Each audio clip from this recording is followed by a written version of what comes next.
6:30. We are all here. I'm going to call the meeting to order. Thanks for being here. It is our regular business meeting for whatever today is, February 24th, 2026. We'll start by standing for the Pledge of Allegiance. I pledge allegiance to the flag of the United States of America and to the republic for which it stands, one nation, under God, indivisible, with liberty and justice for all. Next, we'll have the roll call. Councilor Connect? Present. Councilor Cameron? Here. Councilor Evans? Here. Mayor Weinberg? Here. Mayor Pro Tem Vitry? Here. Councilor Fowle? Here. Councilor Krasinski? Here. Mayor, you have a quorum? Thank you. Having received no changes to the agenda is approved as has been presented for the meeting. And we will move into our public comment period. It is the only public comment period we have for this evening. I'll acknowledge at the start that we did receive some public comment via email, and those have been added to the public agenda so they can be viewed. And I'll open it up for folks here in the audience. Public comment, you're welcome to come to the podium, state your name, your neighborhood or address, and you have 3 minutes to address council. Come on up, Tom.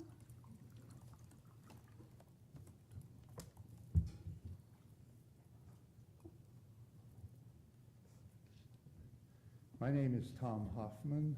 I live in the Heritage Village neighborhood right off of Heritage Road and 4th Avenue.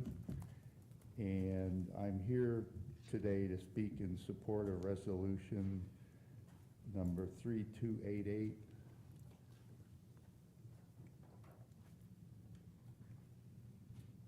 which provides financial assistance to people who are willing and able to do things like household batteries, guilty, some other things. Also, I would urge the city to really work with or hold accountable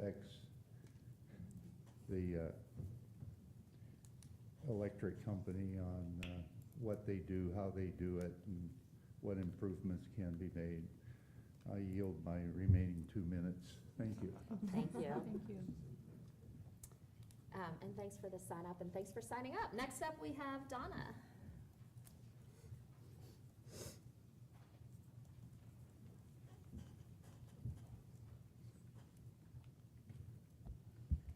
Good evening, councilors. My name is Donna Anderson. I live in the Stonebridge subdivision. My address is 841 Shelton Road.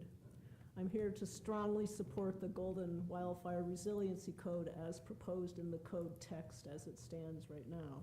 I further urge you to adopt Map C, the Enhanced Structural Protection Wildfire Map. I think it most accurately captures the already known wildfire risk and hazard for homes in Golden, and it best represents the Community Wildfire Protection Plan that was rolled out in 2022 and formally adopted in 2023 by this city council. I attended the study session 2 weeks ago, and I understand that council is concerned about insurance company pushback, potentially creating more uninsurable homes with a negative impact on affordability, and this is what I want to speak toward. But just as an aside, for the last 3+ years, I've been in an active leadership role in our HOA on the Fire Mitigation Committee. I admit I might be notorious with our fire department, and hopefully that's happy notorious, not in a good way. But I am aware of insurance non-renewals in from our HOA and in surrounding neighborhoods in Golden. Specifically, the companies I'm aware of are Amity, Nationwide, Allstate, and Farmers, and that's my personal knowledge. I want to say that type of data, to get it, is purely anecdotal because it is not public information, and it totally relies on an individual telling you something and sharing it. And a lot of people don't want to share that. It's not publicly available.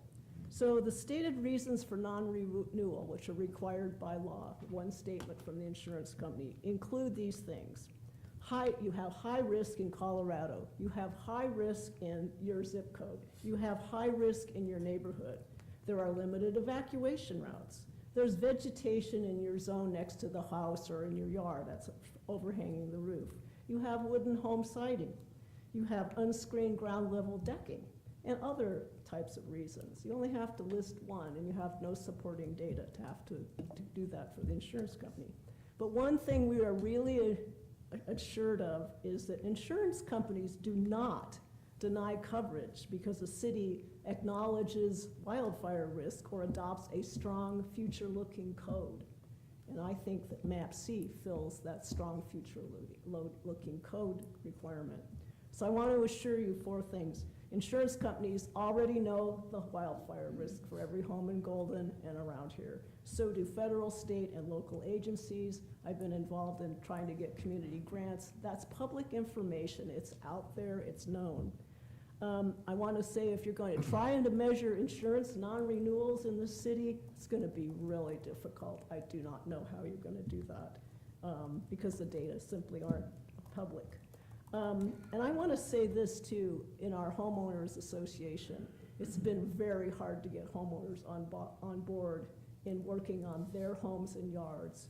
And I think that if you adopt a map that seems to lower the risk, which I think the first 2 maps do, I think that demotivates homeowners to take on the responsibility to mitigate their own homes. And we need their help. We need their engagement. That is a demotivating factor to me. Donna, your time's up. If you could wrap it up. Okay, Thank you.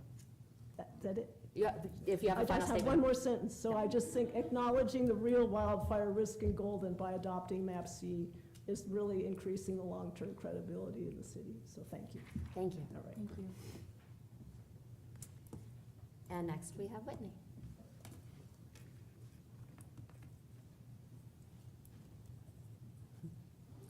And team.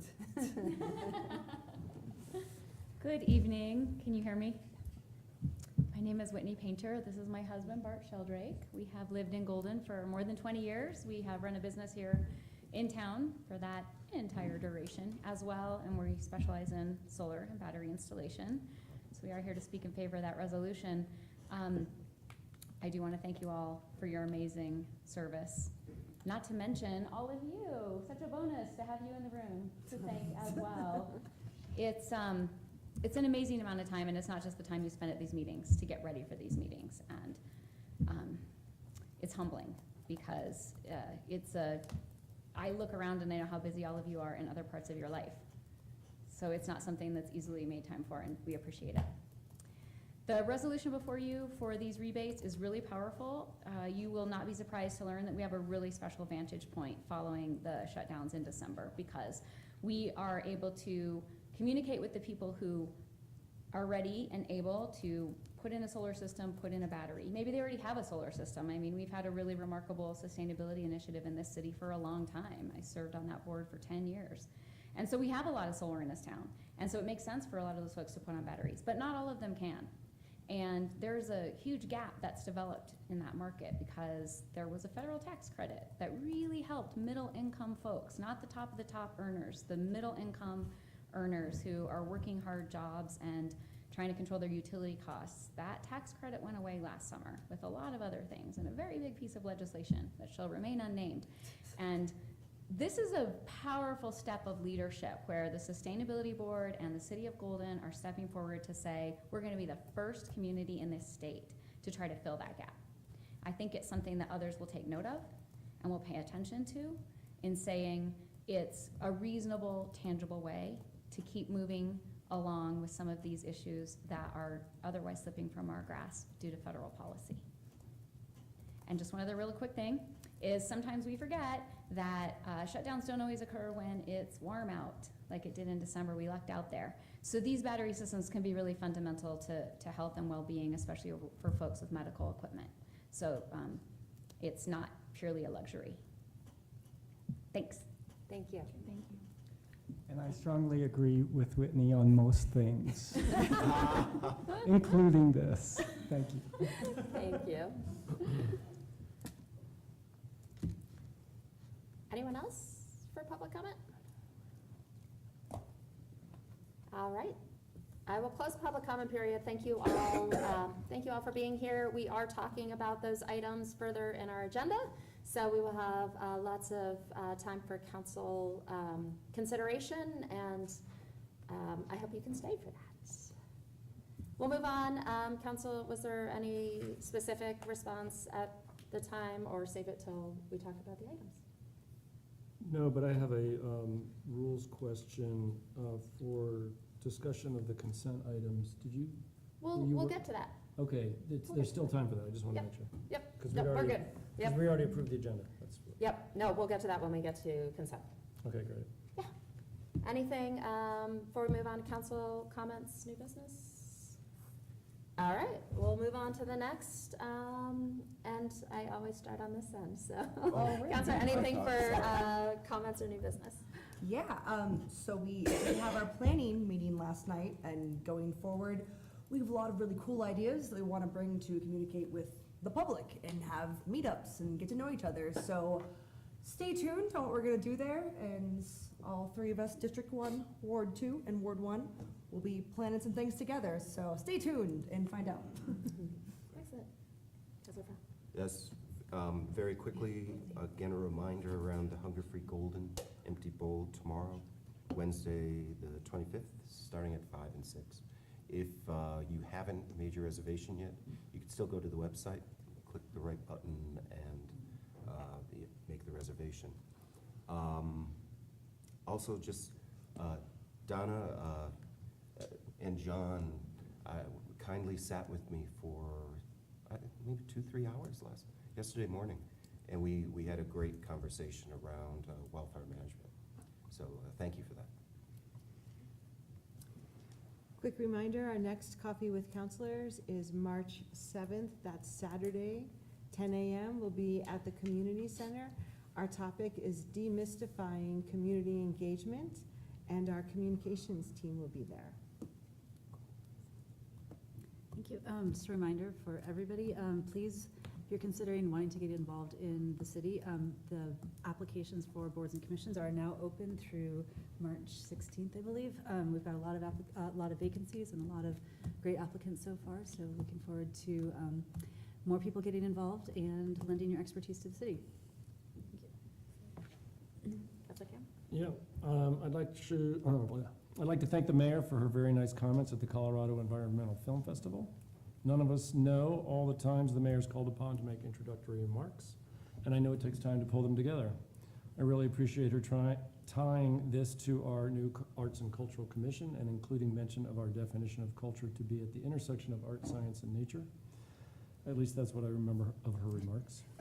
Also, the Mines Professor Ordine, who was a sponsor of the film festival, took the time to point out accurately that mining has not always been done in a way that respected the environment, and he made it clear that Mines is putting stewardship, not just extraction, at the forefront of their education. And finally, I was proud to watch the movie Women of Carbon, which was mostly about transitioning away from concrete and steel in large buildings and moving toward mass timber. Residents in Golden may or may not know that our new municipal building will be making extensive use of mass timber, which sequesters carbon in the building structure, and Golden should be proud of being at the leading edge of this technology innovation.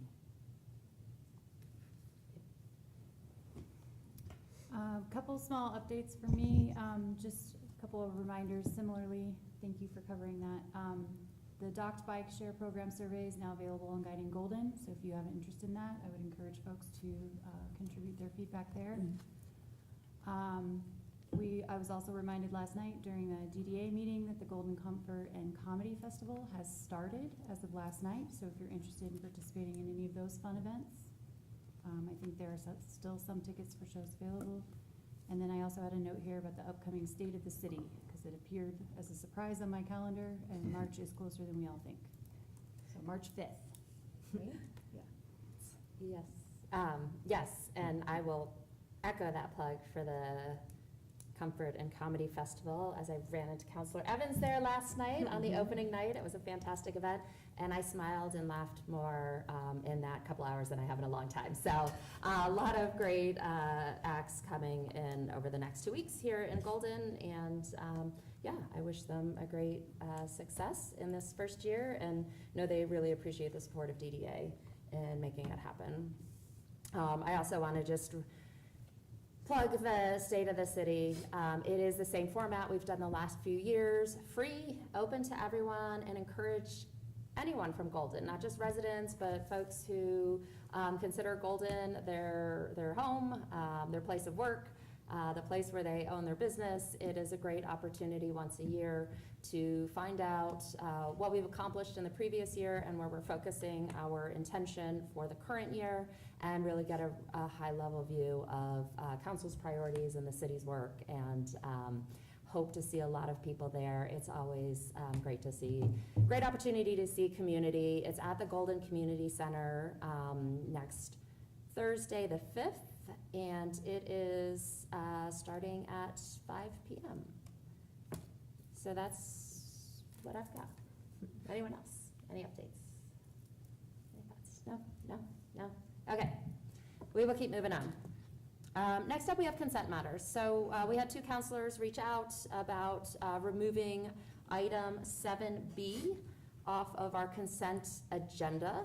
And so since that request has been received, I am going to remove item 7B, and we will discuss that after our proclamations, which is agenda item 8. So between 8 and 9, we will move item 7B, which is on first reading, ordinance 2288. So having said that, I would entertain a motion for the remaining consent items. I move adoption of the remaining consent items as modified. Second? Thank you. Any discussion on these consent items?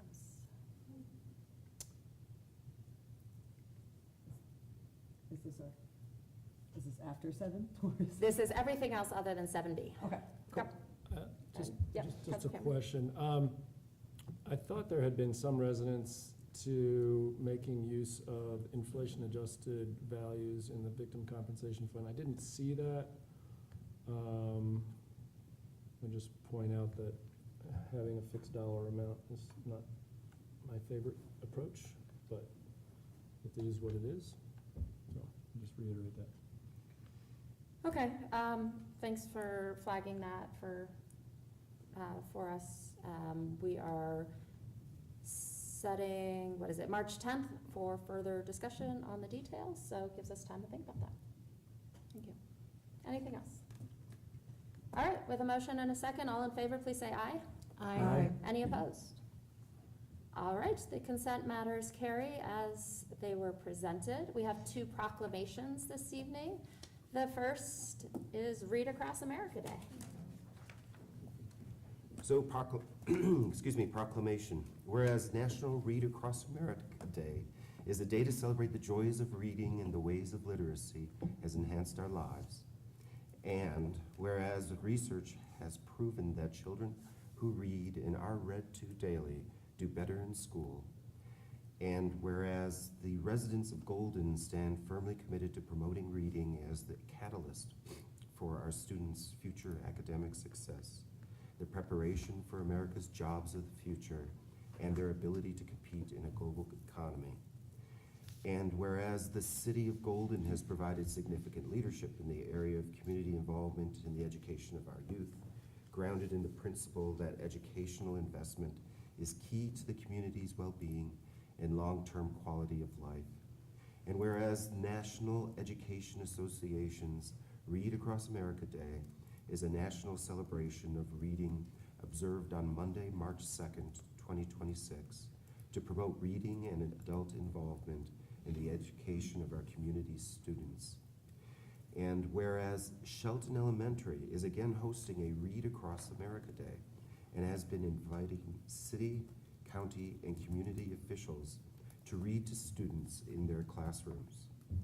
Therefore, Laura Weinberg, as mayor of the City of Golden, does hereby call on the residents of the City of Golden to ensure that every child has a safe place and opportunity to read together with a caring adult on March 2nd, 2026, in observance of National Read Across America Day, and recommits our community to engage in programs and activities to make America's children the best readers in the world.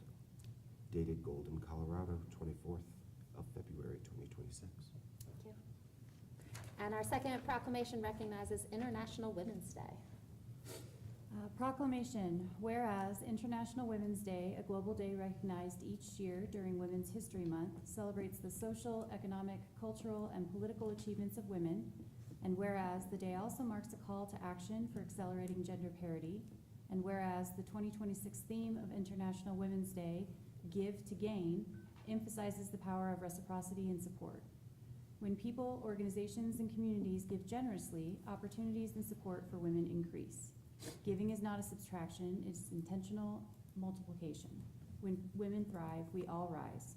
And whereas International Women's Day is an opportunity to recognize, reflect, and celebrate the progress made to advance women's equality and to expand opportunities for women in today's society, and whereas the History Colorado Center for Colorado Women's History will celebrate with free general admission on Saturday, March 7th and Sunday, March 8th, visitors may view the historic house, take part in a historical scavenger hunt, and celebrate the accomplishments of women both past and future.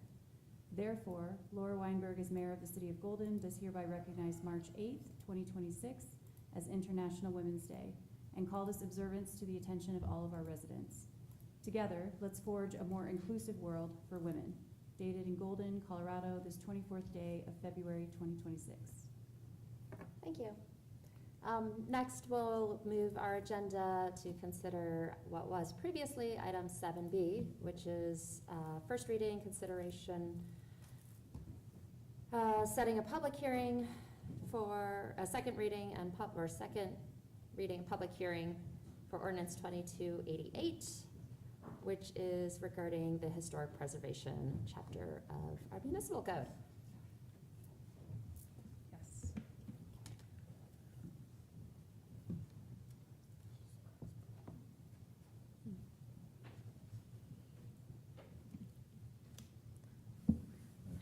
Good evening, council. Thank you so much for the notice to pull this item so we had time to prepare a presentation for you this evening. And it is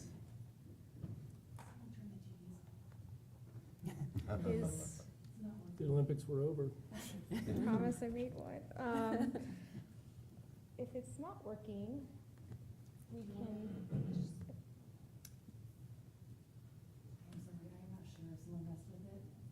Oh, that one's happy. Oh, that's good. We'll just look at that one. Okay, great. Thank you so much. Okay, so the item before you this evening is first reading of ordinance 2288. It's a historic preservation ordinance with the update to the regulations, processes, and procedures for historic preservation in the city of Golden.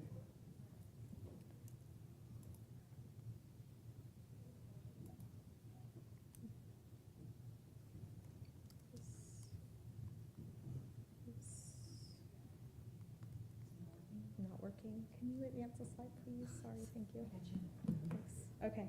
So the goal of the overall rewrite was to update processes, modernize and clarify board review procedures, align with History Colorado and the Secretary of the Interior for our standards to maintain our certified local government status, use best practices, address policy issues that have been identified throughout the process, and respond to the recommendations of the policy report. So all those were included into the rewrite.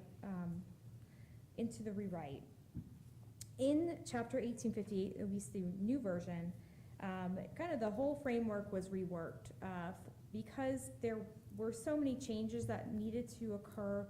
We really just started from scratch and rewrote the entire ordinance. So that's why no red line was included. But sections of the ordinance were maintained and many sections of the ordinance were updated. First off, we updated the overview and purpose statements in the code to match our policy statements and our updated language that we have for guidance for historic preservation. We also added and updated a number of definitions that were missing from the code and to make administration of the chapter easier to understand what we're all working with when we talk about demolition, contributing, non-contributing, all those things updated and defined. We updated the eligibility for designation criteria to ensure those are aligned with both History Colorado and the Secretary of the Interior.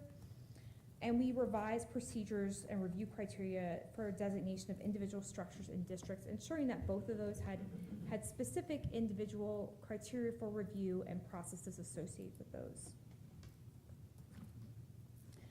Next part of the code revised the regulations, procedures, and processes around certificates of appropriateness, including adding a new certificate of appropriateness called a minor certificate of appropriateness. That section of the code previously said, or says today, that any work to a historic house falls under certificate of appropriateness. Now that could be a variety of things. So the code now lists out a number of smaller things, water heaters, roof replacements, things that do not need to go to the board, that can be administratively reviewed. And we also revised the regulations, procedures, and processes for demolitions, as that had provided. Those were not always clear when we were processing those. And then finally, the final parts of the chapter, we defined the area of the city for commercial building reviews over 50 years old, kind of clarifying that the downtown area is the area that is intended for that review. And we also revised chapter enforcement remedies and penalties, which were not very fleshed out currently. And then finally, we updated the order of operations to ensure that the historic board was reviewing cases before they went to planning commission for any adjustments or variances. So that way, that input was received at planning commission, that historic board had already reviewed it. I just want to highlight a few changes in the code that are more specific. The first thing I want to highlight is that the voluntary nature of the code is remaining unchanged, with the exception of landmarks, except for landmarks, which are today not voluntary. All application adherence is voluntary, including for certificates of appropriateness, commercial buildings over 50 years old in downtown, and demolitions. We included processes and procedure updates for all of those applications, and we also added a clarification that the applicant can ask for the board's oversight on certificates of appropriateness. So what that means is that if an applicant goes to the board and they say, we want to follow our application, they can agree to it at the board, and the board can hold them accountable for adhering to their application as received by the board. Next, we really looked at contributing versus non-contributing. Currently, the version of 1858 does not define or give any direction on how to review non-contributing structures. So currently, we are just sort of using best practices. Lisa's another slide. Oh, thank you. Non-contributing structures have always been a part of review in historic districts. That remains unchanged in this new code. However, specific criteria have been added to review how to review non-contributing, and they are less specific than contributing structures. We also added administrative certificates of appropriateness, as I mentioned earlier, and specified what they are referring to and how to review those. I want to just briefly talk about the difference between contributing and non-contributing structures on the next slide. So a contributing property means a property that retains its historic character, including architectural character, or within a historic district, and it's within the period of significance for that historic district. So if a period of significance is between 1869 and 1950, that structure is part of that time frame. A non-contributing property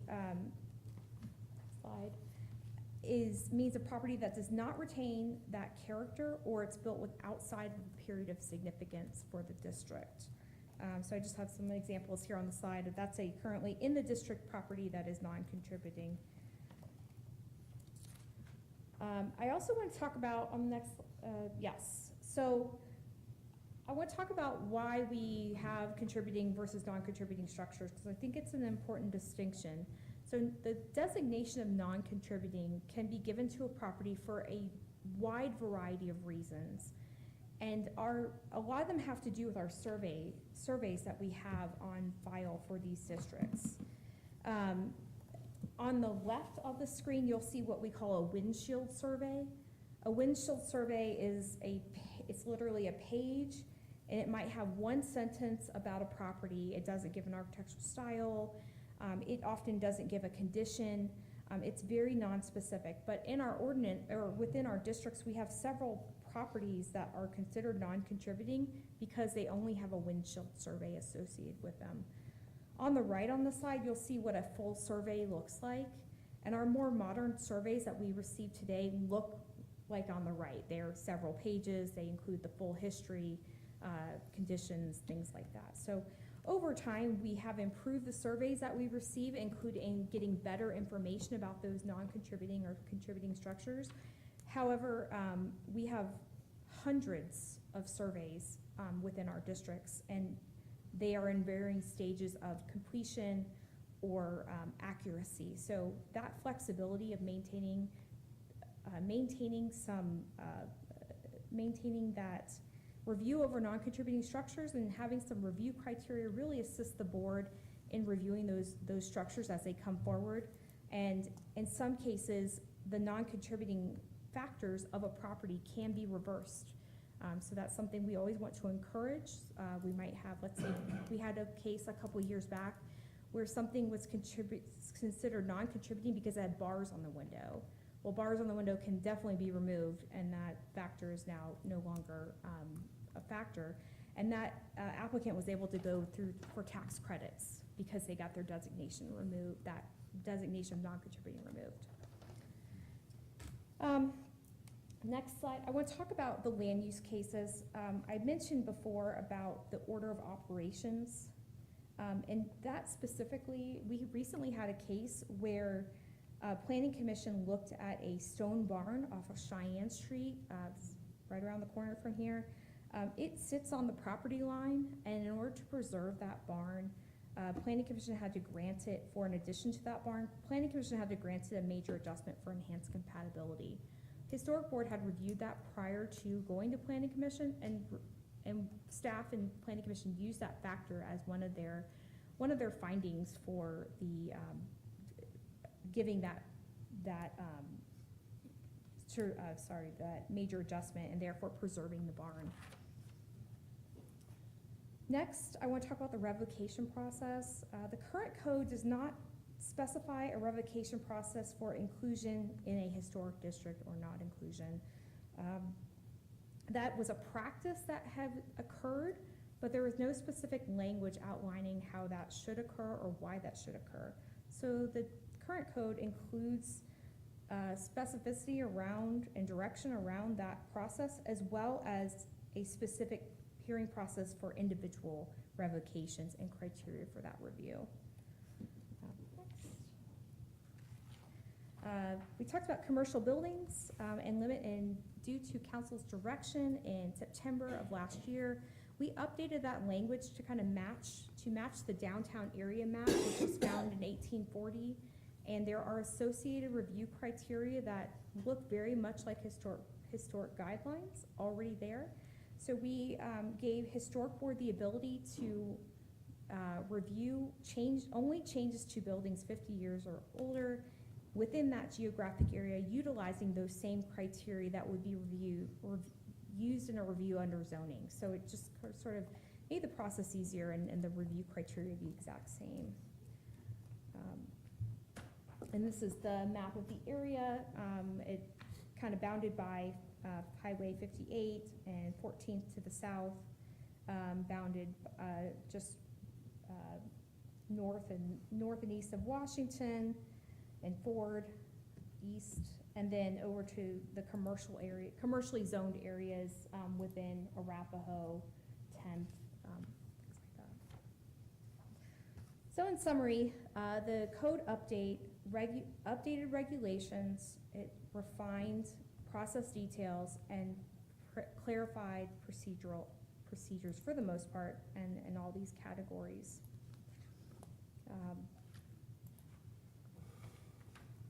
This code rewrite is part of a larger project that we are undergoing with historic preservation here in the city.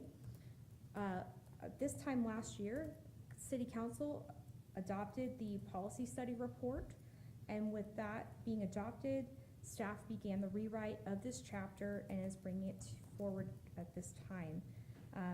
the second part of this update is doing the architectural guidelines and the context statements, which will help us narrow down that period of significance for the historic districts, was currently, the districts currently do not have a set period of significance. We're gonna be updating that. And that's expected to go to Historic Board and Planning Commission, and we're expecting to do engagement April through June on those guidelines, currently underway with our consultant. Finally, for this particular chapter, Historic Preservation Board has reviewed drafts of this chapter in July and August and September of this past year, and reviewed the current code on December 10th, 2025, and recommended approval. City Council also reviewed in September, giving staff direction on the current draft, and is presenting the current draft with all requested updates as well. I also want to mention we do have Mr. Markley here from the City Attorney's Office, who will be assisting with your legal questions. Thank you. Thank you. Thanks for the presentation. This is just on first reading, so good opportunity to ask questions, but we are not looking for a decision or vote tonight other than do we move it forward or not. But since we have our experts in the room, time to ask your questions. And I'll turn to the folks who pulled it off of consent. Councilor Krasinski. Yeah, sure. So first off, I do like we're trying to strengthen historic preservation, so I want to get that clear out there. But actually, after speaking with Councilor Cameron, we do both firmly believe this should be formally reviewed by the Planning Commission, as we feel for a variety of reasons, some similar and some different, because you know how that usually goes with Dawn Island. But in my perspective, like the exclusions and limitations we're providing here around preservation for both residential and commercial really affect the character of the neighborhood. I'm seeing kind of a slippery slope scenario, especially which in turn affects Planning Commission's decisions, because we do use these comparisons to say, oh, 4 houses down, there is a brand new square building, and then suddenly all of these things, if they're excluded, might be a bunch of brand new square buildings, and does that actually become more compatible with the neighborhood? And I just, because we do write, even just in the updates to general code and guidelines going forward in Planning Commission, and I speak of this as my experience as our past chair, we really do care about enhanced compatibility, and I want to make sure that this is getting reviewed by them, because it is literally in our duties, the Planning Commission section of our code, that they will be having general supervision of all planning, development, and expansion and growth of the city. So I really urge us to go back to them. I know we said we're gonna review the other things, but I wanna have this part go back to them too, before we take a vote. And that was my first comment. Councilor Cameron. Yeah, I agree, of course, that we should delay it until Planning Commission can look at it. And one of the other reasons I want to have them look at it, as you pointed out, there are many properties that either have windshield surveys or possibly no survey. Let me back up for a second. I don't think we're going to have too many more new historic districts. So while I think it's great to tighten up the code of what it takes to form a new historic district, have the right processes, public statements and all that stuff, I think it's great to lay that all out. But I think the bigger issue is going to be over time, revocation. People wanting to, get out of the historic district because they want to make changes that are not in keeping with the historic nature. And if we don't have, or if all we have is a windshield survey, or we don't have any survey, and then we are not using the criteria of how they got into the district to get out of the district, to say, it's no longer compatible, then I feel like the process is basically broken. And what we proposed is, no, you just have to prove that you are no longer historic. But that's I don't say he said, she said kind of thing, but one person could say, hey, Joe Blow lived in this house in let's even pick a later year, in 1949, and Joe Blow was really important to Golden. But another person thinks, I've never heard of Joe Blow until you brought that up. And that one criteria of the historic nature of the house is enough to not allow that person to be revoked out of the district. So I think we need a lot more scrutiny on these criteria of how something got in so that we can be really clear about how to get out. And I don't see that nexus. The other thing, with respect to the questions I asked of staff, and I'm very troubled by, is for non-contributing structure within a historic district, if they're doing work, the proposed work has to be compatible with the property's current design, materials, features, size, scale, and proportion and massing, or the proposed work is compatible with the historic district's design, materials, features, size, scale, and proportion. And that's for a non-contributing structure. I just don't see that we can hold a non-contributing structure to almost the same criteria. As you pointed out in your response, there's other criteria for being a historic structure. But in practice, when you say that they've got to be held to these same criteria, it's disturbing. So for those reasons and the fact that we have a form-based code that is supposed to cover non-contributing structures, I'd like to see a full review by PC and work through some of those details. Go ahead. So I agree with both of them that this should be reviewed by a planning commission before it's adopted. I kind of have a different opinion on the contributing versus non-contributing structures, and I think that if the map you had up that showed the non-contributing structures in the middle of a historic district, to me that's, and the fact that it's kind of, it's not a permanent designation, like you say in the ordinance, that the contributing or non-contributing may be changed at the board's discretion. To me, that is exactly why all of everything in a historic district should be held to the same standards, not have different standards for contributing versus non-contributing structure, because they are all part of it and they all contribute, officially or unofficially, and maybe not today, but maybe in the future. So I don't think we should draw a distinction in the criteria between contributing and non-contributing structures.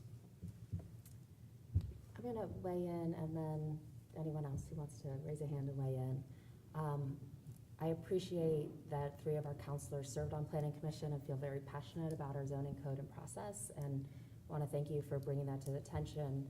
I also want to caution us from applying Planning Commission's authority around zoning with the distinct authority we have given the Historic Preservation Board over what they do for our city. They are 2 distinct boards that, while the recommendations for a Historic Preservation Board can go to Planning Commission if they're reviewing a case, it is distinct, and we've given them distinct authority. And so I'm concerned about Planning Commission maybe inserting with this separate board. So if council decides to put this on hold for Planning Commission, I really do want to caution that.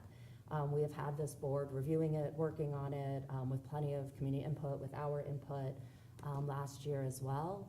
And we have amazing volunteers on that board who are community members who really care about improving the process, a clarity around a situation that is very different from Planning Commission. It is voluntary.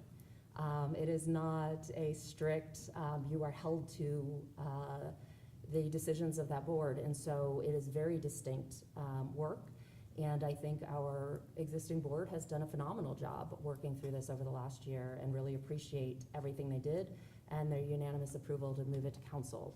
So I wanted to just urge caution in inserting another board in the work that has already been very well thought out and worked on by our volunteers. And I'd like to ask one of those if she has anything to weigh in, since you were a big part of that process over the last, Thank you. Yeah. So I, in listening to all of you, I heard 2 or 3 different things, and I'm not sure that they all necessarily tie in together, but for being under this same ordinance with this guideline update. So with the suggestion to have planning commission review, I can appreciate, and I've witnessed, in the years that I was on Historic Preservation Board, where there is overlap between planning commission and HPB, or Historic Preservation Board. It might be valuable to scope all the way down to the specific overlap areas that you all were concerned about, and keep it really refined, to the mayor's point around being really intentional and thoughtful, because they do serve distinct purposes. So I could be supportive of a very specific granular planning commission review before adoption, for the sake of making sure we're all rowing in the same direction, right? Those boards, we're gonna have new members this year, so I think it's always helpful to have folks kind of center on that same direction. The second part around the contributing and the non-contributing structure, I can appreciate that historic preservation is a very specific kind of animal, one that I would not be familiar with, but for having served on the board. And I can assure you, having questioned, coming from zero knowledge to what relevant knowledge I have now, those definitions around contributing structures and non-contributing structures factor in heavily. Much like affordable housing, there is no one magical solution. Historic preservation is an overlayment of different perspectives, which is why we have those first criteria for consideration for contributing structures, and then can acknowledge that there's keeping within the context of that district or neighborhood with non-contributing structures.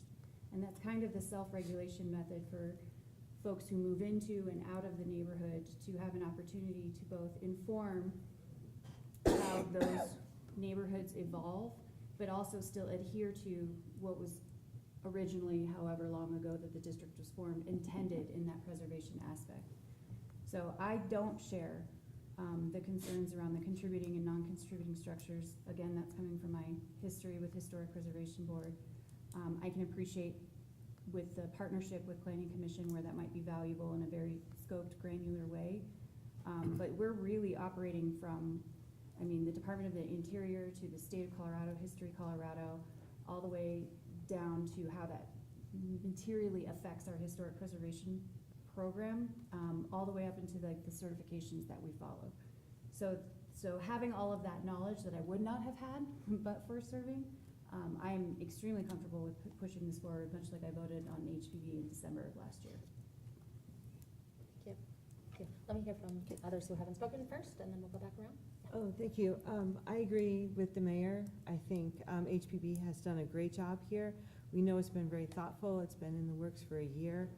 I also appreciate when staff hears us during the study session and comes back with what we had talked about and what we had suggested, and they had already brought it to the board for this unanimous vote. So I definitely appreciate that. I, like Councilor Connect, don't have any concerns with the criteria for contributing and non-contributing, and I believe moving forward on this is the right thing to do tonight. Councilor Powell, did you have any thoughts? You don't have to. I just have some questions, Rose. Sure, Right up front, you said this is voluntary, right? that's correct. So it has no teeth. Well, with very small exceptions, the majority of the ordinance is voluntary. So what do the homeowners receive in exchange for a historical preservation designation? So if they are a designated structure, they get some additional review by Historic Preservation Board. In many cases, that means we get additional community review on structures going into neighborhoods, and that has materially impacted the community's reception on some of these structures coming into the neighborhoods. They don't always start out in a way that the community is happy with them. And then as we work through the process at Historic Board, we can refine that vision and ensure and try to convince and work with the owner to get something that maybe works in the neighborhood better, although voluntary.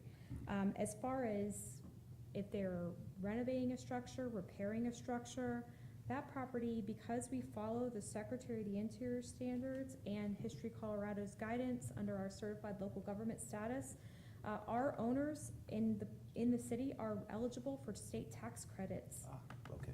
So it is really important that whatever the board approves can also be approved by History Colorado for administration of those tax credits. So they really rely on the board's review to be accurate and following the guidelines and Secretary of the Interior standards. And those guidelines currently, as I mentioned, are part two of this project. They are currently underway. We've received a draft from the consultant, and we've sent revisions back and are hopeful to get that out to the community later this spring. But they are eligible for tax credits if they do follow the rules. Gotcha. Thank you. All right, everyone's spoken, we can go back around. Did you Yeah, have just more? one Sure. final comment, well, a couple final comments.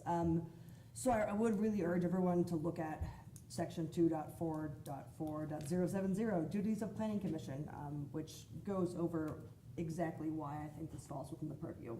And I will say, as even just in the presentation today, we did show, oh, here's a house planning commission approved. This always leads into the decisions of planning commission. And when it comes to these code decisions, planning commission is reviewing these, saying, oh, historic preservation board, give it a designation. And that is something we do seriously take into account.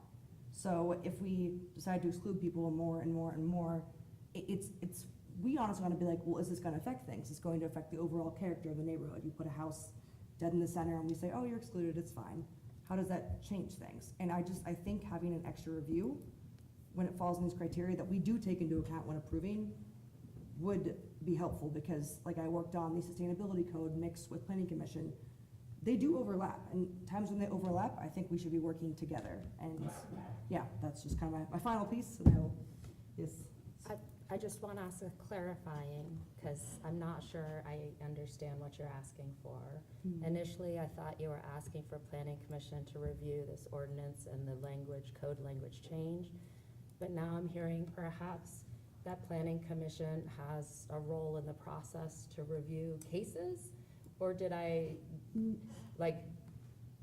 not sure, I just want to make sure I'm clear about what you're asking for a planning commission review. Yes, review of the code changes, but I'm saying it's relevant to be hand in hand, because whenever you are getting a case in planning commission, you get that certification, you get the letter of appropriateness, and that is taken into decisions on the planning commission for land use cases, and that gives it teeth. So it might not per se have necessary teeth that we have to enforce, but that is taken into account because it shows that they're willing to go above and beyond, preserve the character and work with us and preserve structures and things that we take into account in our comprehensive plan.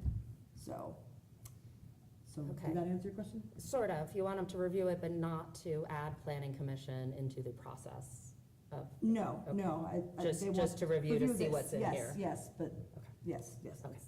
I'm done. Thanks. Consent. I was just gonna repeat, say what Councilor Krasinski just said. There is a lot of precedent of boards reviewing things together and working on stuff together. Planning Commission, MTAB have worked together, Planning Commission, Sustainability Boards. This is historic as it relates to land use. And therefore, I really think that the code language and the code changes should be reviewed by Planning Commission as well, because there is that overlap in both, some of the remodels and renovations and additions that both boards see at times. And so I think it's really appropriate for both of them to review the language in the code, but not add another step in the individual planning approval process. Just for them to have awareness of of the code changes? I guess I It's just more- want to, what are they, what's the intent of just, to review it if they have feedback? Yes. Okay. To have feedback, suggest changes, suggest improvements. That's my take. Councilor Cameron? Yeah, and following up on that, I did a deep dive on this ordinance due to my history on planning commission, and I found things that I thought were not specific enough that would allow us to make decisions that were objective.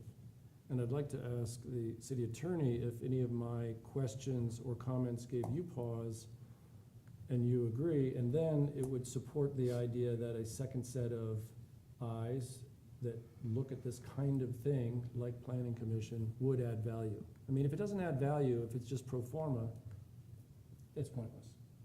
But if it adds value because it adds specificity where could be needed, I'd appreciate a response to that, because I'm sure you've read that as well. Sure, yeah, I can speak to that a little bit. I think, as we noted in the response in the email to your questions, the one where we could suggest some alternative language would be on the revocations after the fact, the ones that occur, years down the line.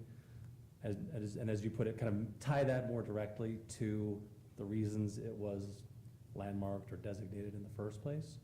So that is one where I think we could work on some additional language or bring some additional language.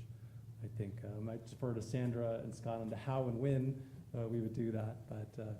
Okay, I guess one of the things that happens during second reading is we try not to legislate from the dais. So if you agree that in that area, a little better specificity is warranted and could put that in our packet so that we're not legislating on the dais. I don't want to have to make a proposal to say, accept this language, have it shot down and say, well, that didn't go the way I wanted.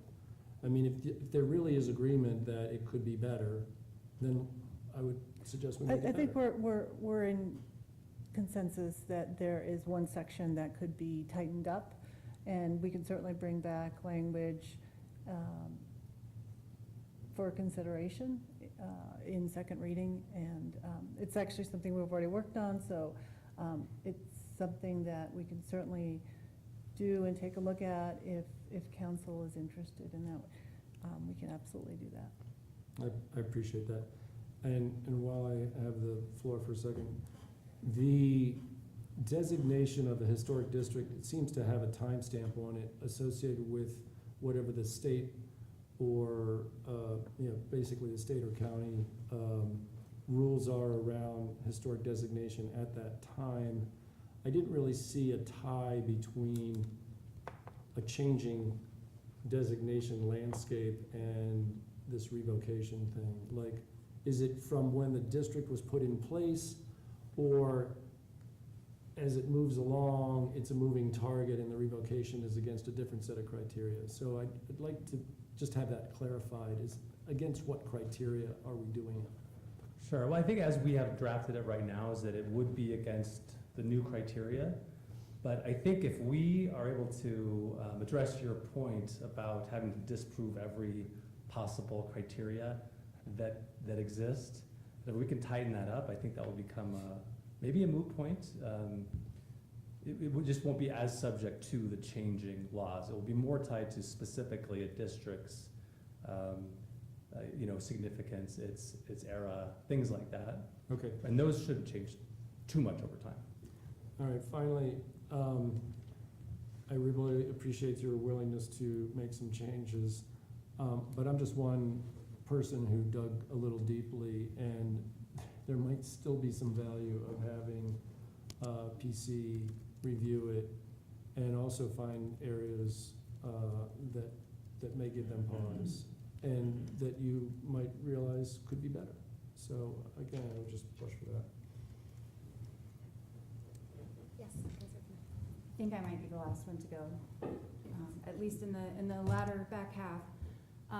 One of the most valuable things that I learned within Historic Preservation Board is that this is a community exercise.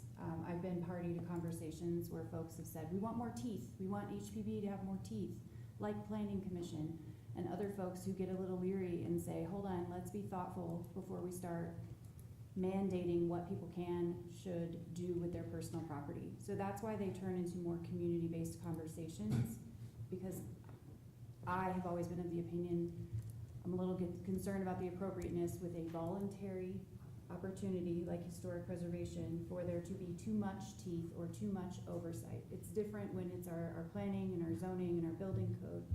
Of course, those things have an effect on the character of our neighborhood. The reason that this language can feel, and I've experienced this myself, can feel sometimes subjective and maybe a little confusing is because it is dependent on the community conversation that happens. And that happens through Historic Preservation Board meetings. My very first introduction to that was when the Astor House was being discussed. Not sure if you guys remember. It was quite the awakening around where the level of passion is in our community.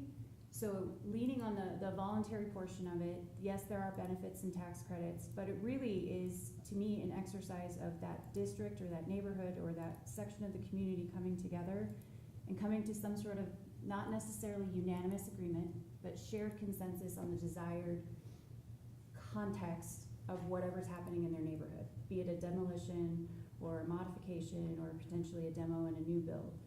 And I think that that's where the actual value in the historic preservation process is, in addition to, of course, preservation itself. But preservation is tricky, and any combination of these factors and perspectives is what can add to the strength of that subjectivity for why something might warrant being preserved. So I think it's helpful, for me, I was always having to reframe going in, this is intentionally not black and white, Sandra, to myself, I talk to myself often. This is intentionally not black and white, and the reason for that is because we want to land in a place where the folks who have opted in by purchasing or living in one of these neighborhoods or districts have the opportunity to help kind of inform as much as reasonable within bounds over time as the community itself changes. So I know personally that's been a frustration point for me, but by design had to get over it by the nature of Historic Preservation Board. So I think you touched on it really clearly, Gerhard. It's voluntary, and to me, the output that is meaningful is, again, that shared consensus when those conversations happen. Thank you. I'll just make 2 comments, and coming back with some more specificity around the revocation. It'd be great to have an option, as Councilor Cameron has asked for, but also I'm not sure how specific language I want in the ordinance. Because right now it lists out for revocation that, you know, the burden of proof is on them and they must provide the documentation, and I don't know how specific we want to be in all of the documentation required in the ordinance. So options there would be appreciated. Yes, and I'm happy to bring back the original, this ordinance, and then just like an option, Okay. so that you all can discuss. Thank you, because once it's in ordinance Right. versus, I like the inclusiveness of what's written in there. It could include this plus other things, because that will change over time, for sure.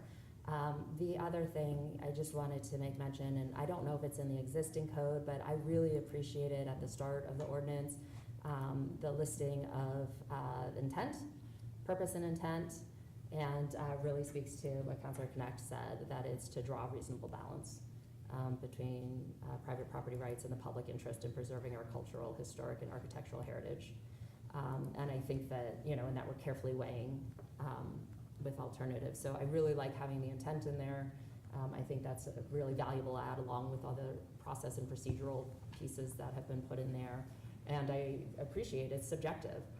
So a case that comes in front of this council could be decided very differently from a case that comes in front of council 10, 20 years from now. Or HPB board, because it's HPB board plus council on some of these. And it is subjective to what the individuals in those positions at the time determine. So that's clearer through here when it gives specific authority to city council and to HPB at the decision making. And I thought that was very clearly delineated in a way that it hasn't been in the past. So appreciate those changes. Any other comments? We need to have a motion on this item.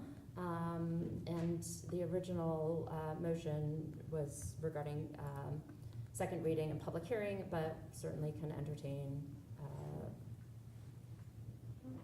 a different motion.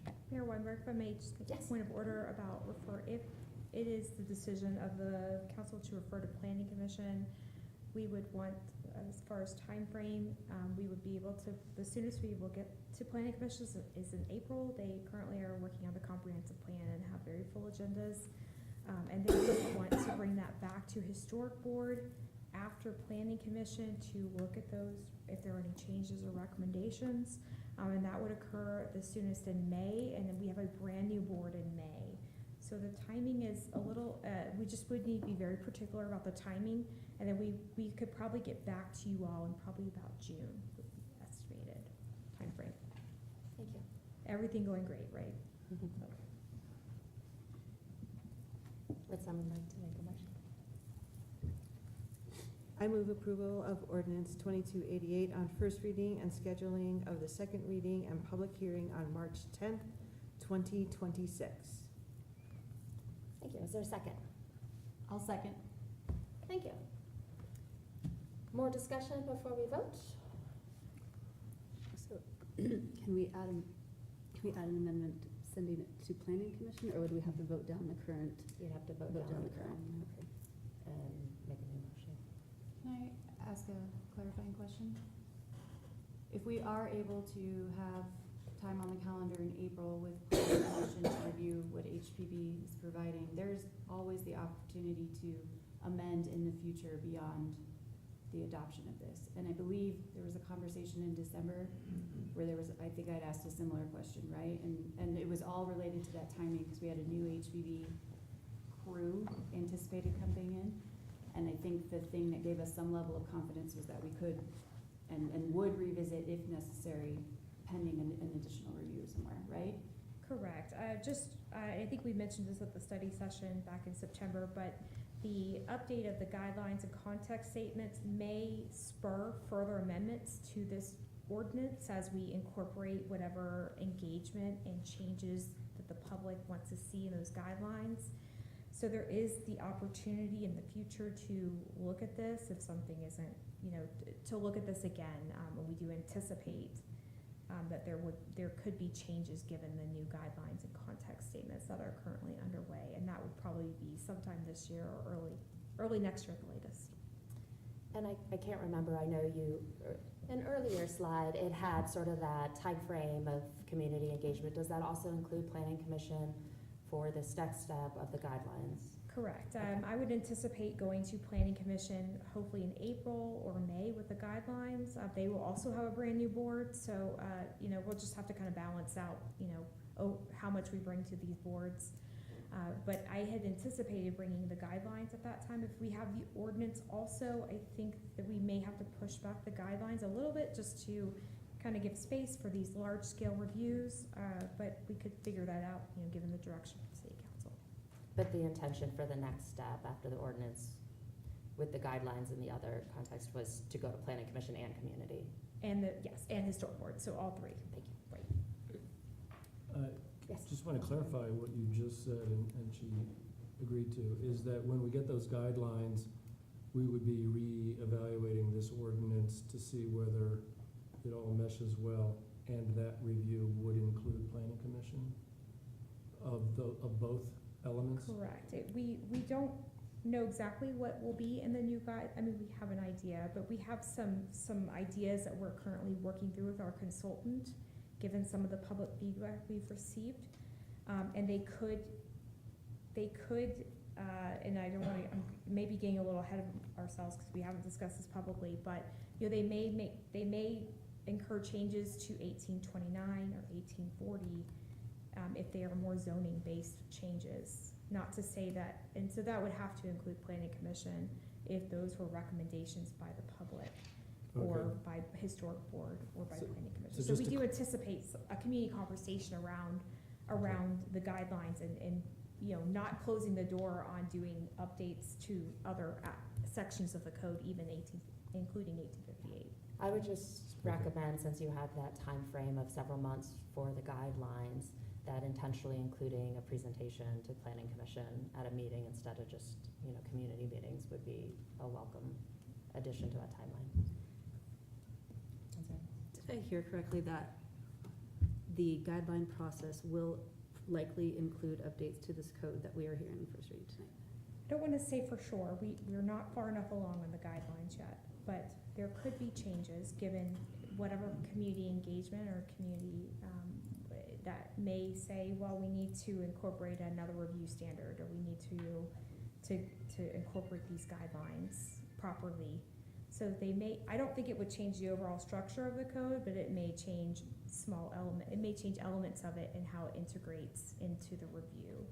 We kind of intentionally front-loaded this chapter because we felt that the chapter needed so much work that we wanted to get a framework out in the community and know how we wanted to understand how the guidelines would be applied given the ordinance, and with the current version of the ordinance, we could not do that well, and so we thought, that's why we front-loaded this ordinance to kind of get ahead of that, and then with the intention that we could come back and make changes if, through the guideline and context statement process, that there are changes requested by any of the parties that are involved with the review, primarily Historic Preservation Board, the community, and of course Planning Commission, because we do anticipate that design guidelines, there are zoning design guidelines and of course historic ones, so they will have to kind of work together in some way. Thank you. Did you have another thought? Yeah, I just want to say, I'm willing to go with the proposed motion and second, with the understanding that we will intentionally include Planning Commission in the next round of discussion around the design guidelines, any changes to 1829 and 40, whatever. But also, keep in mind this ordinance and this 1858, if need. I want to say sort of, even if not needed, that we will look at it and make sure that PC has a chance to look at it. And if so, I'm fine with it proceeding in 2 weeks. So I don't know if I have to make an amendment and say, if and only if you also include PC in a discussion at that time frame to include 1858, then I'm fine with it being deferred. But I think our memo mentions that the process related to the guidelines will occur in spring and summer of 2026 and may lead to further ordinance revisions for council to consider in the future. We've heard agreement that Planning Commission will be an intentional part of that engagement process, okay. On the record. Okay. So, Thank you for putting that on the record. Okay. Thank you. all right, any further thoughts before we take a vote? We do have the motion and second. We've had lots of good conversation. All those in favor, please say aye. Aye. Any opposed? Nope. Counselor Evans opposed. Everyone else was an aye? All right, thank you. It carries. We'll be back for discussion on March 10th. Thank you. Thank you. All right, we are now on to Resolution 3288, which we've had some public comment and interest about, so let's get to it. Thank you, Mayor Weinberg and city councilors. I appreciate the opportunity to talk about this resolution, which proposes a list of new sustainability rebates for this year, this calendar year. This is probably our 6th year in a row of offering sustainability rebates. There was a couple of years even before that we did in the early 2010s for solar. This has been a very popular program with residents, and last year we added businesses to this program as well. So we've been able to expand this program to offer a wide range of best practices in sustainability regarding energy conservation, solar, water conservation, and also some waste diversion in here as well. So I'd like to just give you a couple of updates, and then we can talk about some questions that you might have about any of the list that's there. Every year, the Sustainability Advisory Board holds a couple of public input periods. They did so this year in December and January. The board reaches out to residents to get their input. Staff brings comments from applicants that we receive throughout the year. We also reach out to local contractors who are installing some of these pieces of equipment to ask about gaps that people need help with. So it's been, it's intended to be a thoughtful process to identify gaps that folks are needing help with, not one just for the sake of funding projects. And so the list that you have is evaluated every year. Some things come off, other things go on, but they're meant all with the intention of making progress toward the sustainability goals. So we have a fairly healthy list that it's kind of grown into. I will say that we've got a couple of new things this year. So things that stayed on the list include heat pumps for homes, heat pumps for businesses, which was new last year, insulation, which is a really big item that is very effective, and a variety of electrified equipment, electric heat pumps, electric water heaters, electric induction stoves, things like that. On a side note, we just are working with Foothills Regional Housing Authority to put in the first induction stove in one of our city-owned affordable housing units, and so we are paying attention to city properties as well. The new ones for this year are a healthy housing initiative that's kind of related to that. That's kind of a side effort that isn't totally under sustainability, but it's something that we want to keep an eye on. Radon mitigation, which is an important part for everyone, residents in Golden, owners and tenants alike. There's been a gap that occurs through just the structure of the process. There's market rate radon mitigation that most people install if they're selling a property. There's also a state program that covers 100% of the radon mitigation costs for low-income qualified folks. So we're missing a little bit in between, and it is advocacy for tenants in Golden.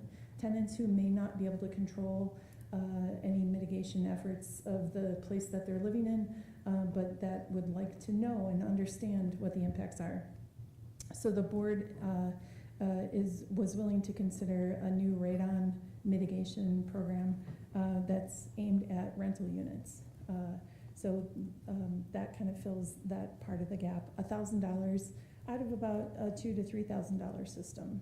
So that is aiming at the health of renters and addressing that.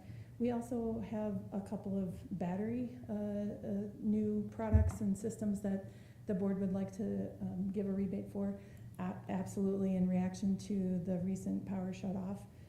There's a couple in here. One is a whole home battery system, quite expensive to be honest, and battery systems for homes are generally only advisable when they're paired with a solar photovoltaic system. Rooftop, ground mount, it doesn't really make a whole lot of sense to power your battery from grid power. And so the board has paired a rebate for solar photovoltaic systems. I think our friends at Buglet mentioned that the federal rebates have gone away, and so the solar rebate is meant to help support. It can't entirely replace what the federal program was, but the new $3,000 rebate for a solar system would be in place. And then another $3,000 for a whole home battery backup system. They are expensive, and so that would help offset both of those costs. But for folks who don't want to invest in an entire system, we would like to also offer a mobile option, mobile power station. It's a box about this big. We're not talking about the little ones that might charge your phone or even your laptop. We're talking about ones that, in a power outage, would essential critical power, like your refrigerator, or like medical devices, or like a whole host of laptops, iPads, phones that all of the kids play with, and be able to support all of that energy usage during a power outage. That size of a mobile station doesn't cover an entire house, but it would get people through a couple of days, some harder times. And there's some criteria around what sizes, but that would be a $500 rebate as well. So those are the new rebates that we're really looking at. I wanted to make one correction that I saw that I mistakenly didn't update or didn't save correctly in the memo. The board, City Council, through this year's budget, approved $100,000 for the rebates this year. So that's already existing in the budget for the sustainability programs.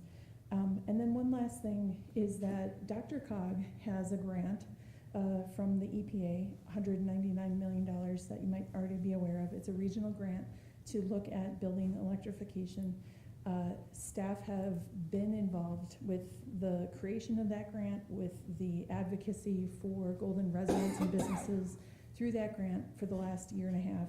That program is almost very similarly like what we've been doing here in Golden for the last couple of years. That program is going to replace some of the funding that we're currently offering, or that if you approve it tonight, we would offer. So we'd like to come back when that program goes live. We're not quite sure when this year. It's probably likely at the end of quarter 2 or 3. And we would like to come back and adjust these rebates. Also gives us a chance to look at what's working well with the new rebates, if we need to make any adjustments, and also what we would do to use DRCOG's money, the EPA money, instead of Golden's money for a certain number of those rebates. Those are going to be around heat pumps and electrified equipment. So we don't quite know the details of that program yet and when it's going to roll out, but we'll probably come back to you later in the year. In the meantime, if you are open to approving this tonight, these rebates will become effective on March 1st. In an ideal world, we have an easy process that we'll update a little bit more with the form that's online and get people very clear instructions of what they have to submit, and a few more administrative rules regarding these new rebates as well. So I'm happy to answer any questions that you have.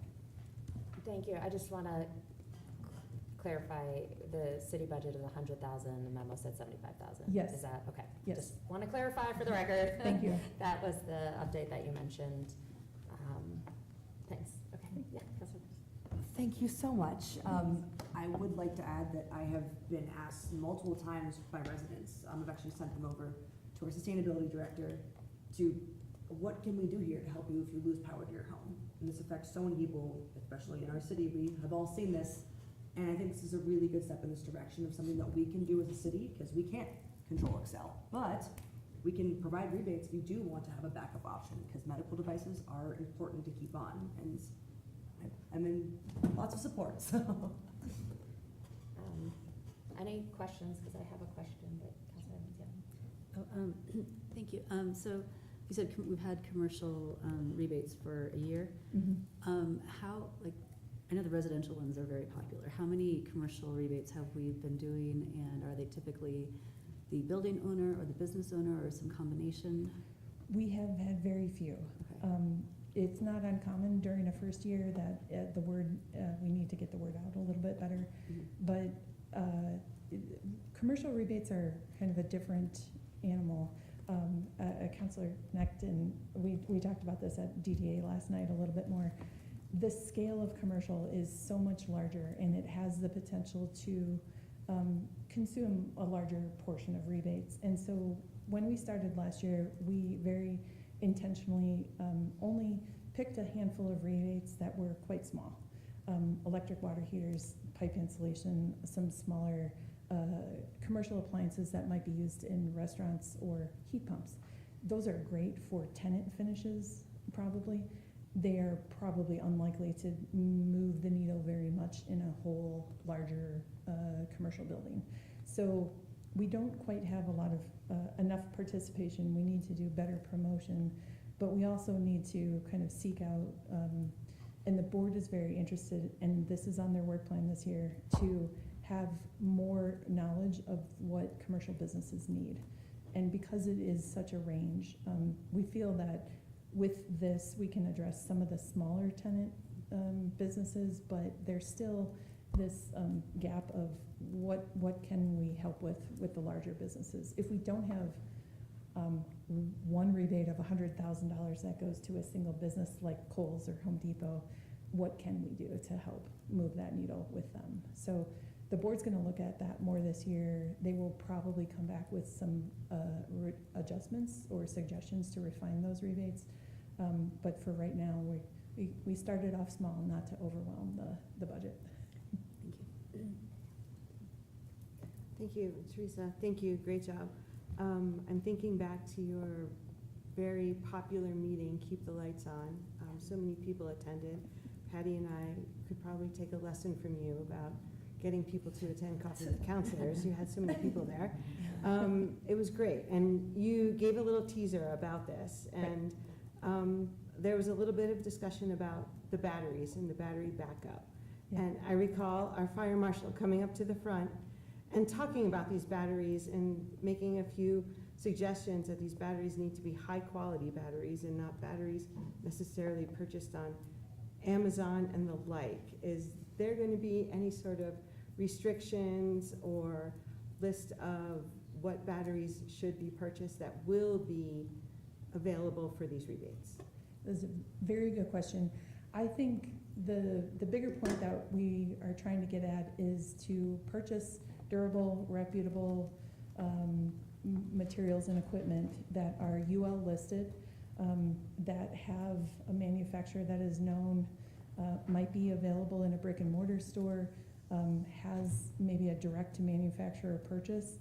So the ordering through Amazon isn't necessarily a concern, but making sure that people are familiar with the product, that they're looking at that UL listing, and that this isn't something that says, this is a product that is similar to one of the reputable brands. So it's a little bit of a deeper dive into just picking the lowest cost option. So I think Mr. Valentin and I have a meeting next week. We're gonna look a little bit more about adding some of those criteria to this rebate, the UL listing for being one of them, just to make sure that folks are headed down the right direction. But no, we won't put on any restriction about where folks can buy or what brand. Oh, okay, thank you. Okay, thanks. Go ahead, Councilor. There's a blank next to heat pump water heater for commercial. Is that intended? It is, and I believe it's because there are a couple of different sizes. Let's see here, heat pump, water heater. Right underneath it, the light commercial tier 1 and light commercial tier 2, those are meant to be subcategories of the heat pump water heaters because they're different sizes, and so those amounts. Okay, maybe that could have just been combined into one field, or, I don't know, made it more clear that was actually related. They're related to the item above. Is the same true of the electric dishwasher below? It is. I will, and I'm sorry that it's not clear, I will tell you that we kind of cheat and we take this list and portions of the Xcel Energy list directly from them because we require a match. We And are so efficient in the way we set these up. That's as it. opposed to Cheating. cheats. Okay. Yes. Okay. That's Thank you. actually related to my question. So Excel came out with their program for medical equipment, for home Yes. battery storage. Would we allow folks to stack with the Excel Yes. program with our battery rebate? I think we would encourage that. Okay, great. Yeah, absolutely. One thing we just learned about the Excel program is there is an Excel rebate for a battery, a whole house battery system, but they also have, I would say, assistance programs for folks that have medical devices that can get a note from their doctor, but also folks that are low income qualified and have the medical device. So you don't have to be just one of those. You can have all three situations and still have some benefit from Excel. We're learning more and more about that program. The state also has its own rebate programs, and so we would encourage people to stack with the state's program as well. So one comment, through questions during the week, you touched on how we're gonna advertise this. Yes. Because I have to admit, I've got solar, I have a battery, I have all this stuff. I had no idea I could get a refund or get a rebate from the city. So I feel like I'm kind of informed. So how are we gonna make sure our residents are aware? This is a good question too. It doesn't feel very fun to read a table, a spreadsheet. And so one thing that we've been talking about is to kind of create some stories, not create our own, use residents' stories. Why do people need these rebates? In what situation could you benefit from utilizing one of these rebates? And so I think that storytelling can help resonate with people in their own situation and maybe create some ideas as to how they could benefit from some of these rebates.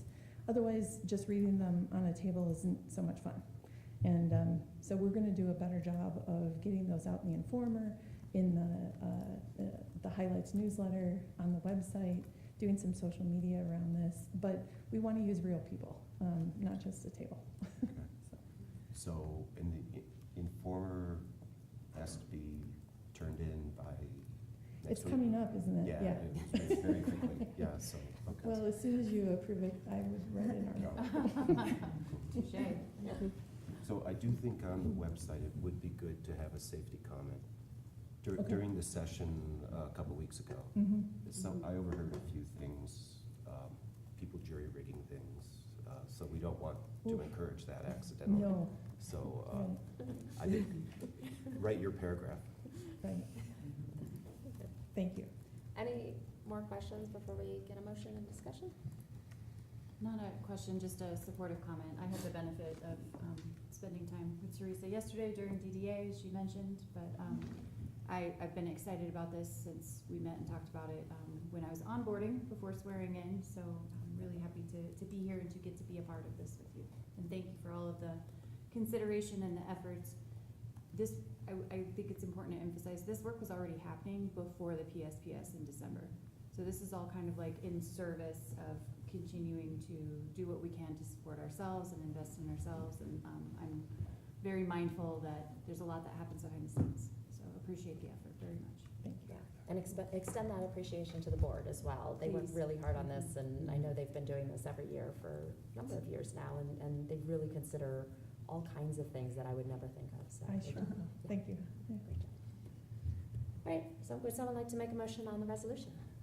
I move adoption of resolution number 3288, adopting a list of additional sustainability rebates offered to the Golden community for the 2026 fiscal year as funds allow. Second? Thank you. Thanks for reading the whole thing. Mhm. That's great. Any further discussion? Councilor Cameron? Yeah, I'm about to lose $3,500.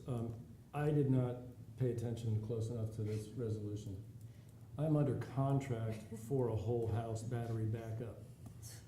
And obviously, it's a conflict of interest for me to vote on this, but because I did not recuse myself, I will just say, do not apply for the city rebate, because I'm gonna vote for this because I'm in favor of it, but I am a little bit sanguine about the fact that I didn't recuse myself.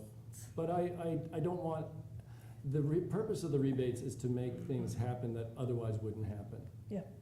I'm doing this anyway, so I don't need the rebate. So I just want to disclose that so that people don't say, hey, you voted for that, are you gonna get a rebate? No, I will not. Thanks for putting that on the record. Mayor Vertelman. I'd like to acknowledge our public comment tonight. We had Tom here for public comment. He's gone now, but I appreciate his comments, and I see Whitney and her very supportive husband still here. Thank you very much for your public comments tonight and for staying for our discussion. Councilor. Yeah, I just want to say, like everyone else, I appreciate all the work on this, and I also really like the additions of some things that tenants can utilize and not just rely on landlords in the residential piece as well. And look forward to seeing some of these commercial rebates take off as well. Thank you. Thank you. Which makes me think there's a lot of tenants in single-family residential that are mines-related Mhm. folks. I wonder if we can extend some communication Mhm. around these through that Yeah. channel, because they don't necessarily always follow the city communications, but through their residential life, and if we maybe want to think about that as an option, Yeah. because there are many single-family homes that are rented to mines. All right, if there are no further comments, all those in favor of the resolution, please say aye. Aye. Aye. Any opposed? All right. Thank The you. resolution carries. Thank you so much. Thanks. All right, we have one more item on our agenda, and it is also on first reading, so no final vote tonight on the subject matter, just a vote to move it forward or not. And it is our wildfire resiliency code, which we talked about very recently at study session. And we're back. Gotta wait for the code official. you have this one in your email too? I think there was an email presentation from Lisa, yeah. Yeah, no, sorry, I should have. You got it, so you got us. All right, thank you. I'm Brett Valentine. It's good to see y'all, City Fire Marshal. I think everybody knows me. Scott Creer. Tonight is the first reading of the Golden Wildfire Resiliency Code and the Wildfire Resiliency Code map discussion from City Council's study session. There have been some changes to the presentation, no changes to the code. So there has been a change to our recommendation for the map. And so we'll get started real quick. You've seen some of this, so please bear with me as we go through.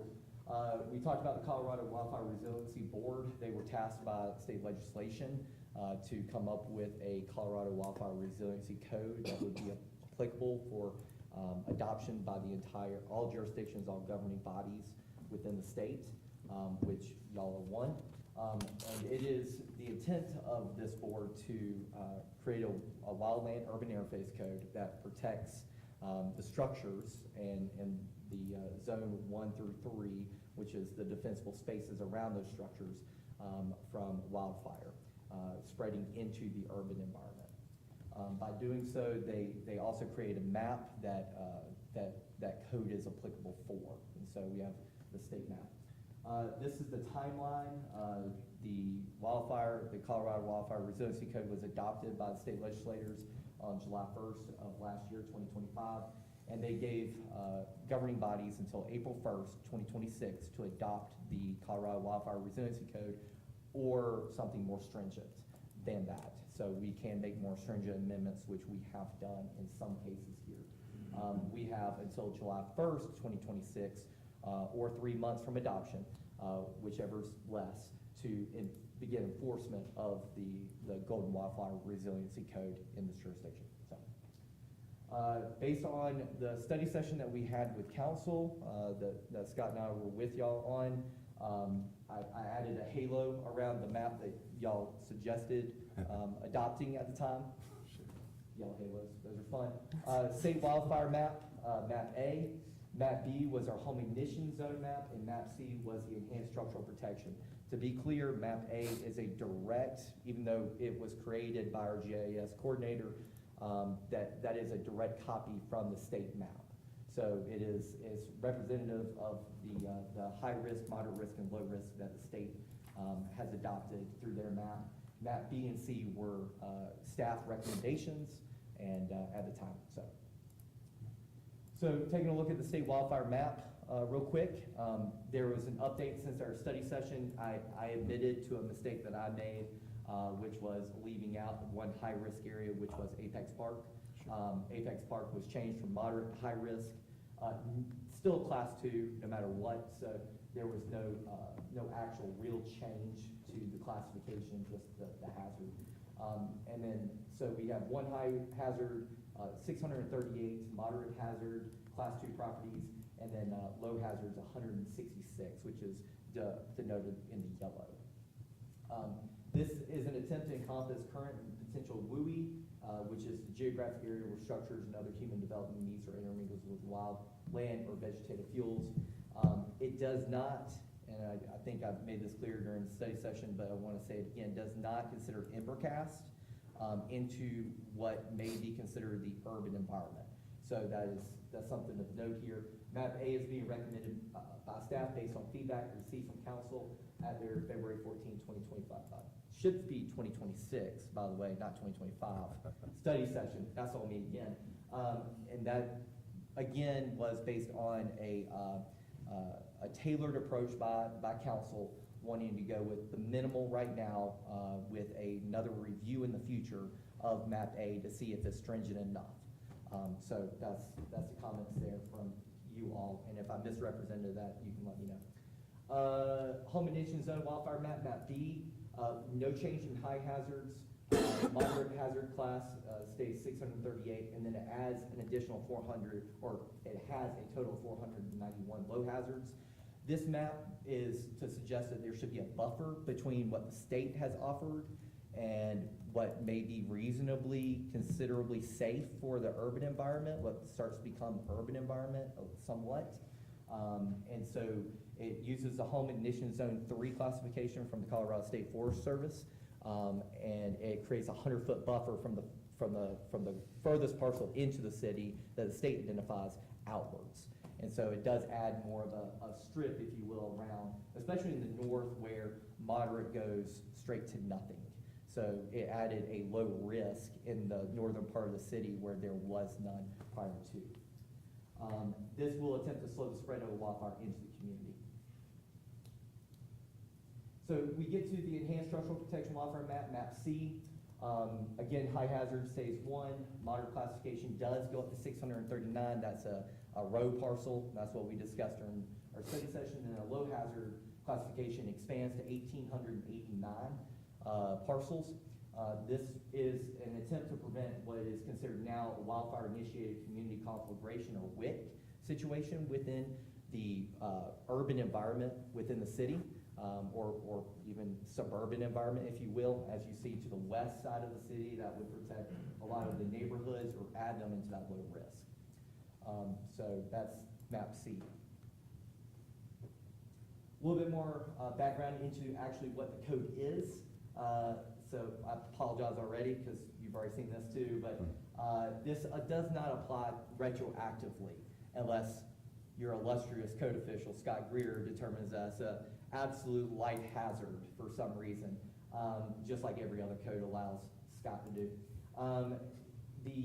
It only applies to the areas denoted in the wildfire map that you adopt, and it does apply to additions of greater than 500 square feet.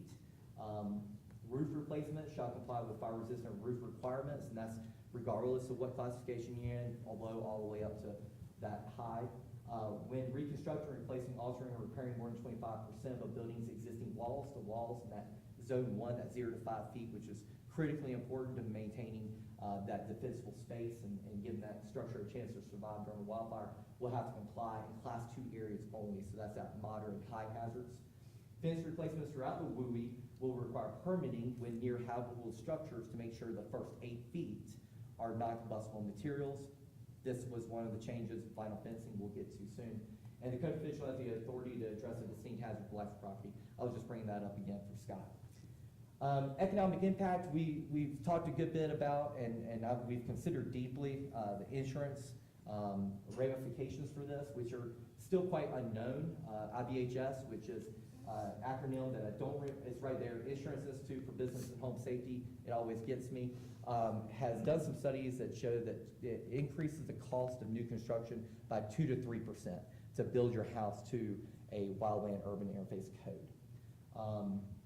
They are working, IBHS is working with the state of Colorado to do another study to actually see what degree of safety cost ramifications there are. So they'll be classifying 4 or 5 different, like this is the bare minimum plus, bare minimum plus plus, and that's not the names, so don't hold me to it.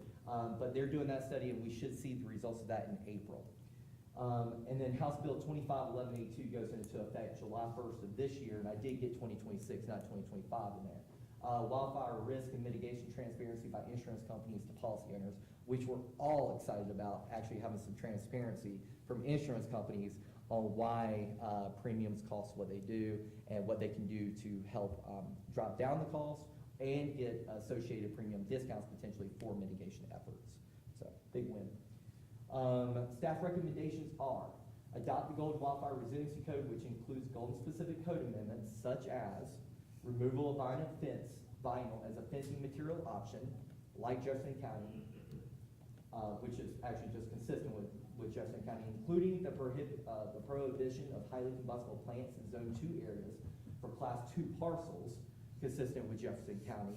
Those are junipers and the like. There are 3 different plant species that you'll find in Chapter 5 that are being eliminated in Jefferson County in that Class 2, which is at that 5 to 30 feet, or I should say Zone 2, my apologies, that 5 to 30 feet. And then adoption of the Colorado Wildfire Resiliency Code Appendices A, B, and C. Those appendices are important because they're usually included in the codes that we already adopt, like the International Fire Code and the International Building Code. They cover, what permitting requirements, construction document requirements, and inspection enforcement procedures. Without those, we would have to default to regular international building code requirements as another amendment, and these appendices just make it really clear for us. So, and then the second recommendation is adopt the state wildfire resiliency code map for the city of Golden, map A, based on council's study session remarks. The map has been updated to include Apex Park as high risk. And if you saw that little orange piece up north that just got added into the city, the junction has now been included in this map. It is no longer noted at the bottom with a footnote. It is actually listed as moderate, very clear on the map. Okay. Thank you. Comment? Thank you. All right, let's start with questions. Questions? I guess if we end up going with the state wildfire map, I know we aren't voting on it until next week or 2 weeks from now, but I think it would be good to explicitly state March 2027, we will revisit the maps. And put it in writing so that we don't screw up and let it slide. So we will make sure it's an agenda item for March, April next year. Make sure that it shows up in a study session probably. And then we'll be able to relate to, are we aware of any insurance issues? Are we aware of any unexpected events? You had a much better word for it 2 weeks ago. So, I'll add ramifications. That's perfect, good. perfect, yeah. And I guess the last comment, and it's not for you, it's really for anyone that's still out there listening. If there are any implications, let us know. If there's any direct impact, again, let us know. Because it's conceivable that a more aggressive wildfire map could actually lower insurance rates, because more of the city is hardened and protecting against wildfire. So. Councilor. So I've got a question on the economic impact. So if I'm remembering correctly at the study session, Mr. Greer, you had an example of like a roof replacement and going from, standard to what would be required under the new. I think you said this one piece would have gone up 20 times in price. So. Remind me that example, because I'm having a hard time squaring that with the 2 to 3%. Exact numbers, so they may not be, but they'll be close. Yeah. So, for instance, what we typically put on a roof here in Golden is considered to be a Class C roof. And what that is minimum code underlayment, which is a 15-pound felt. To turn that roof into a Class A roof, we now have to use a product. You all might have heard this before. First of all, it's already required in Golden. It's ice and water shield, and that's required to be installed at the eaves to extend no less than 2 feet inside of the warm wall. That's for energy code reasons and for areas that have maybe potential issues for ice damming, the things that would naturally cause roofs to fail and leak. That material, for instance, 15-pound felt would probably run from anywhere from 8 cents to maybe 15 cents a square foot. And so a roll of that is pretty cheap. Now, when you move to a product like an ice and water shield, Grace Ice and Water Shield, for instance, that's gonna go from 90 cents to $1.50 a square foot automatically. And those are just numbers that I pulled out of off the web. So. And of the cost of a roof replacement, is that a small, is that a small amount of the roof replacement? The entire roof surface would need to be covered with that ice and water shield because it complies with a couple of standards that now this document would require. One of them is the ASTM E108 standard, and the other one is a UL standard, UL 790, I believe. And both of those standards apply to how resilient these products are to the propagation of flame and spreading of.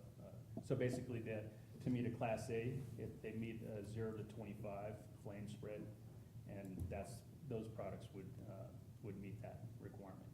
In addition to others, even 90-pound rolled roofing, asphalt rolled roofing would meet that standard as well. Okay, all right. So on the previous slide, when it talks about the economic inputs or economic impacts, the increase of 2 to 3%, that's like average. But for a roof replacement, it's gonna be a whole lot more than 2 to 3%. I would think so. Okay. Yes. Are there any other examples that you have that, where you could think of, I mean, because I can understand the 2 to 3%, you know, for building a brand-new home, but any other like normal maintenance kind of things where you would expect a dramatic increase in the costs for, You know, we got to thinking about, I mean, on top of being the Class A roof and the underlayment requirements, you know, you're looking at having to put 26 gauge metal flashing in the valleys. So you would have a layer of the ice and water or 90-pound rolled roofing, which is the same product that the entire roof deck would be covered with. And then you would have a 36 of 26 gauge metal that would be installed in the valley. So there's the additional, which is not required by code, only for certain types of roofs. So there would be additional metal required for the valleys of these roofs to make them more resilient, such that when, you know, you have embers flying through the air and they land on your roof, that they're not able to, you know, get up underneath the shingles, and there's an actual metal flashing there would protect the roof decking or the roof surface better.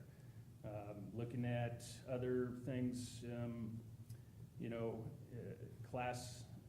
if you're looking at like replacing a deck in a Class 2, right?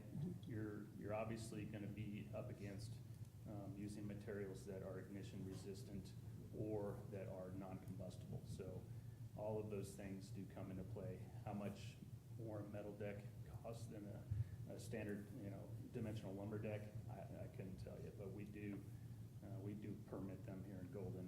It's not uncommon for us to permit those types of decks. Okay.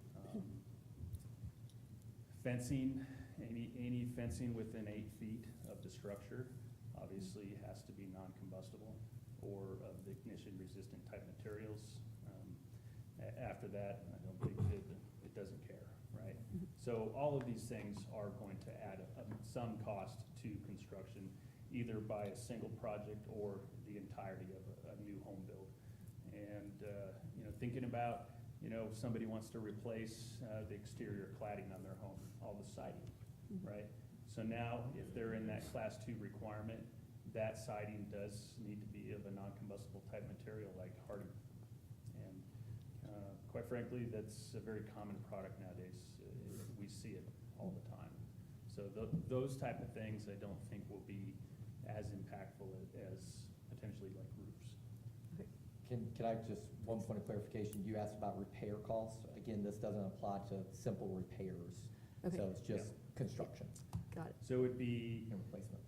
our current policy with a roof and exterior siding is if it's under 25%, then it's considered to be a repair and you don't need a permit for that.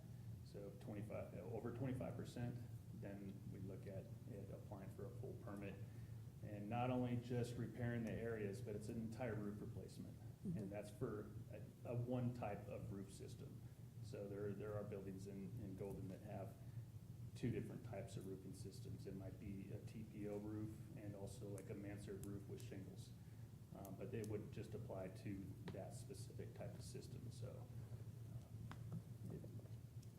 it could be. I don't think I've ever seen a Class A roof go on a single family home. Okay. Councilor Cameron? There's a lot of detail to keep track of. I would like clarity by the time we do second reading of this 8-foot distance from the house, because you said, well, it's really 8 feet of linear fence, but it could be 5 feet and 3 feet. I mean, if we're all clear on that, that's fine, but you could also have somebody just do a foot, you know, some sort of weird decorative fence that is essentially flammable adjacent to the house. That's one piece. Another piece is, to the degree that we can communicate with the local pro desks at Home Depot and Lowe's to say, hey, don't sell any vinyl to somebody who's putting up a fence in Golden. Like, let's just get ahead of that. That's a thought.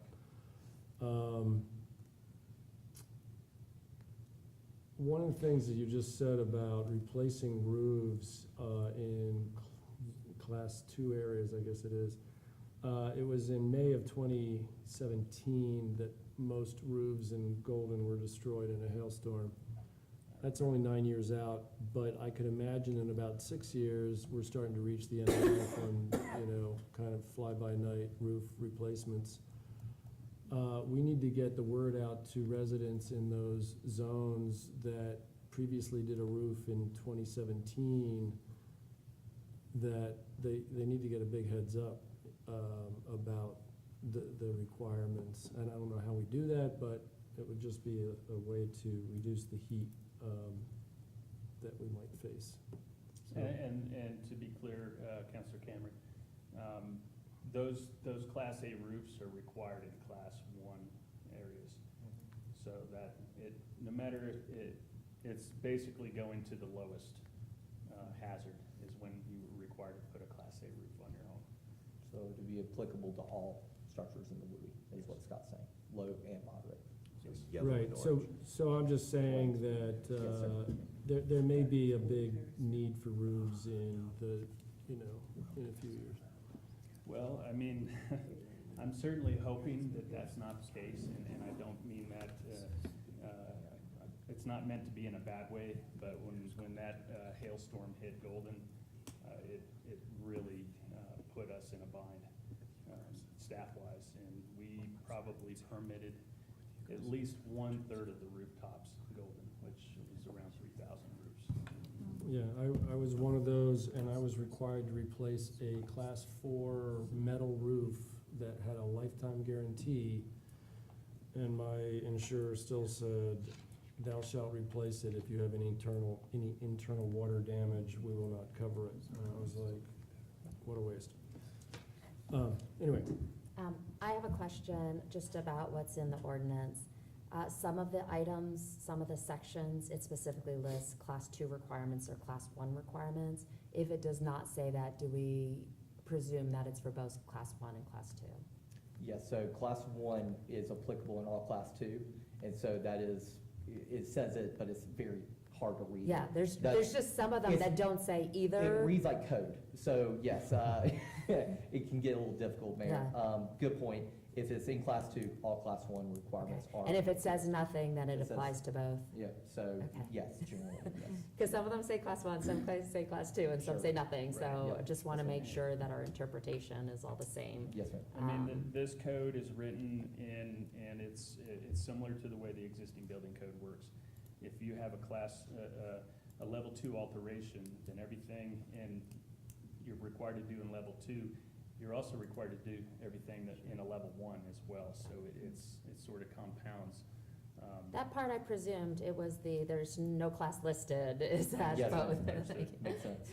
Appreciate that. But when it comes to the class requirements, not everything in Class 1, in fact, nothing in Class 1 except for exterior walls is required to comply with Section 502 or 503. So really it boils down to that roofs are pretty much, they stand alone by themselves in Class 1, and they do not have to meet any of the zone requirements out of Section 502 or 503. Thank you. During the study session, I was in support of MAPC. I still am. During that study session, you were in support of MAPC as well. Remind us why you are now supporting MAP A? Thanks, Counselor. Staff recommends MAP A based on City Council's recommendations of taking a lighter approach in the beginning and maybe strengthening the approach down the road. And so we wanted to be sensitive to how council felt about making these decisions. And so that's why staff now recommends MAP A. As our fire marshal, what is best practice here? What map? MAP C is an enhanced protection map, which would, I wouldn't say future-proof, but it does provide future coverage for the city for the replacements specifically of roofs in that zone or that low classification. It was designed to be the most conservative approach in line with our CWPP mapping. So that's the map that you know, as your fire marshal, I would recommend based off of that. But from staff from city council recommendations, map A is still our staff recommendation. I have one more question. Sure. On map A, anything in white is not considered a hazard, correct? Correct. Are we talking vegetation management also with this map? City vegetation management? So, Counselor, that vegetation management by the city is being led as a city initiative with a committee that involves city forestry, parks and recreation, the fire department, and city management. And so this map does not necessarily apply to city vegetation. It's always under consideration. We take all hazard maps into consideration when ranking our priorities for city vegetation. As we did in 22 and 5, we're going to do again in 2026 for vegetation management. And we are undergoing a CWPP update that will take hopefully more into consideration our vegetation management. So, And that will have a different map. presumably, yes. It will publish its own map, updated potentially from our 2022 CWPP. Okay, and I'll just finish with where I'm going here on this question. Map A has a very large part of Kinney Run as not hazardous at all. The city has gone in and spent considerable tax dollars completely removing the entire tree canopy in this open space and every single juniper. The city has also spent money grazing goats on areas on this map A that are not considered a hazard at all. I find it inconsistent, and that's why I still support map C. Thank you, Counselor. I have a couple questions, statements? I'm not entirely sure. One, we're doing this not as an update to our golden plan, but in response to a state mandated effort. Correct. This is a separate effort than what we are doing internally in the city of Golden for wildfire. Correct. Okay, so they are separate, related, but this is in response to state legislation, not Correct. our initiated change. I also understand there's a couple of bills right now at the legislature that is looking at what they passed last year, both in terms of their arbitrary date, that every city in the entire state needed to adopt something, as well as potentially actually looking to see, is this thing that they adopted actually going to work or be worthwhile? So I know that there's still change happening right now currently in this legislative session, while they have still said every city has to adopt by April 1st. So we are working within constraints that are outside of our control. And I appreciate you moving so quickly to bring it to us to try to meet those dates. There are many, many cities who are unable to meet that April 1st date. So I feel like we are in really good hands, that we are trying to comply with this state law as soon as possible. I guess my question is, adopting this now, we've talked about reviewing it in the future. If there are further changes to state law, you know, I know you said you were following along as they were doing that. Is that just going to be standard practice of continuing to follow the regulatory side of whatever arbitrary thing they pass next? Yes, ma'am. Okay. Friday of last week, I actually watched the Resiliency Board quarterly meeting to stay on top of the changes. And they did mention some of the state legislation, but the board decided not to write a letter to extend. So that, whatever that's worth, I just wanted to back you up. You're following it for us. And support you. I am trying to follow. I don't have to follow it, perfect. Correct, yes. I just want to be really clear, because when we have outside efforts like the state that is prescribing things, but we have our own internal, you know, system and collaborative effort amongst the departments and with the community and communication, that we're really clear that what the state is doing is not supplanting our more extensive efforts, but we are trying to take our efforts and comply with state. And I just want to make sure that we're real clear that we are continuing with our own CWPP and continuing to improve that, irrespective of the state kind of piece of it that we're also doing. Thank you. I just want to make sure that I didn't misstate that. Thank you for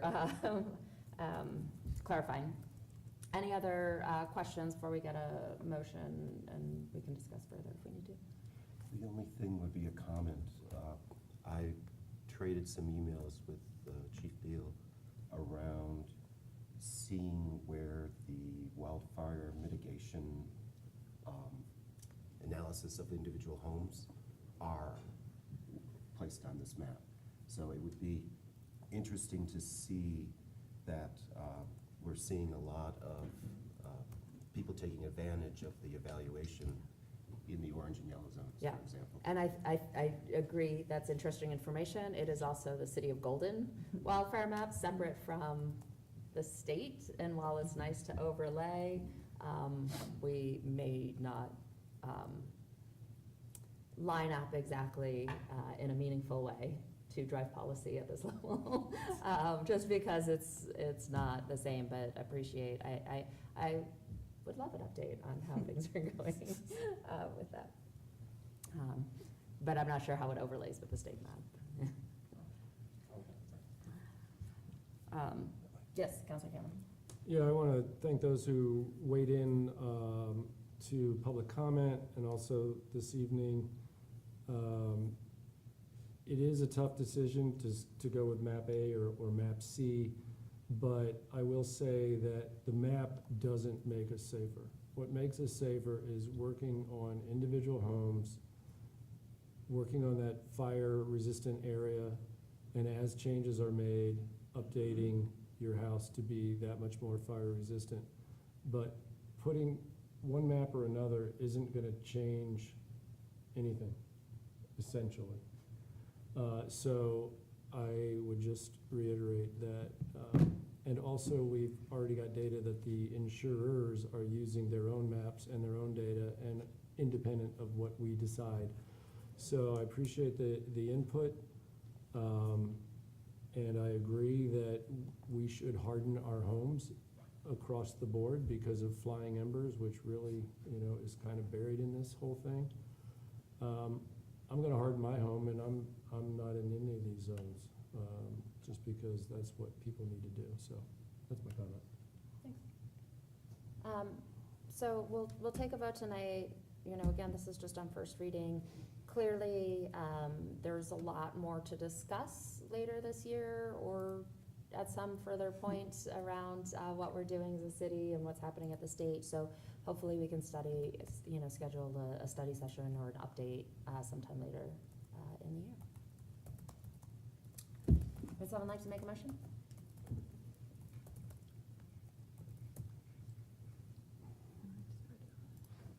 I move adoption of I move for introduction, first reading, and consideration of motion to publish ordinance number 2290, an ordinance of the City Council of the City of Golden, Colorado, amending the Title 15 of the Golden Municipal Code to add a new Chapter 15.80 entitled Wildfire Resiliency Code, and setting the public hearing for March 10th, 2026.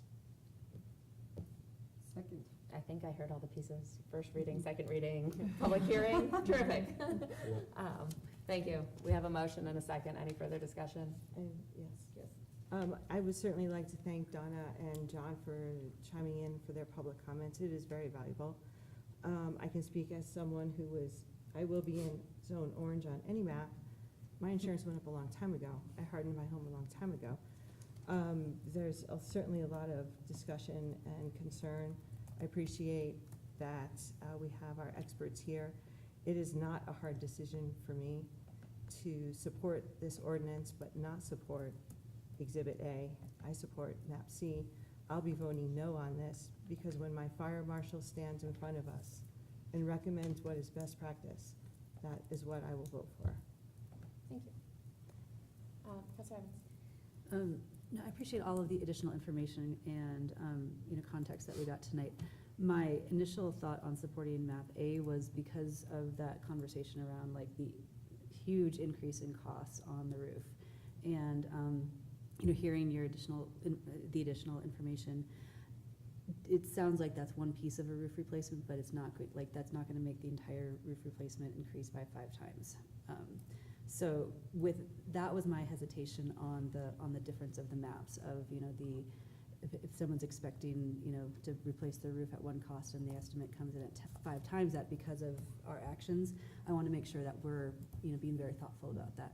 So given that, I'm more in line with Counselor Vitrio on this and in support of MAPC when it comes on second reading. Any other comments?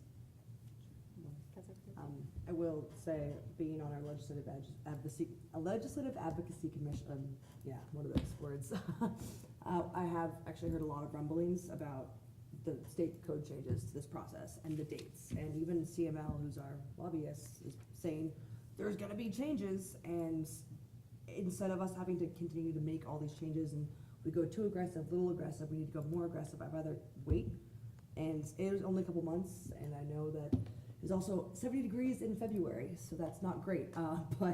And I do want to revisit this, and I can't wait to do that, but I think it's just with all of the unknown, I will be voting yes on A, just as we figure it out, so. Thanks.